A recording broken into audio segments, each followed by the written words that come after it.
চট্টগ্রামে ওলিয়ে কামেল হযরত শাহ সুফি গোলাম আলী শাহ রহমাতুল্লাহ আলাইহির ১৯তম খেলাফ ছড়ানো দিবস ও পবিত্র ঈদ মিলাদুন্নবী উদযাপিত হয়েছে। ১৩ সেপ্টেম্বর ২০২৫ তারিখ রবিউল আওয়াল ১৪৩৭ হিজরি উত্তর জানারখিল ফকির মোড়া বি ব্লক বিশ্ব কলোনি আকবর শাহ থানাধীন দরবার শরীফে ওলিয়ে কামেল হযরত শাহ সুফি গোলাম আলী শাহ রহমাতুল্লাহ আলাইহির ১৯তম বার্ষিক খেলাফ ও ছড়ানো দিবস ও পবিত্র ঈদ মিলাদুন্নবী যথাযোগ্য মর্যাদায় উদযাপিত হয়েছে।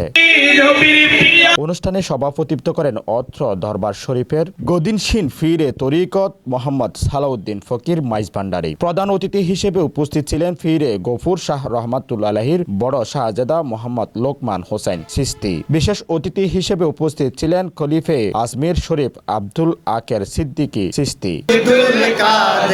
এছাড়াও অনুষ্ঠানে যোগ দেন বিশিষ্ট সমাজসেবক মোহাম্মদ গোলাম মোস্তফা পাবেল, এলাকার কৃতি সন্তান মোহাম্মদ নুরুল ইসলাম নুরু, মোহাম্মদ তুহিন। অনুষ্ঠানে নাথ রসুল পরিবেশন করেন মোহাম্মদ রিয়াদ ও মোহাম্মদ সুলাইমান। Mohammad Rakib, CTG channel 9, Chittagong.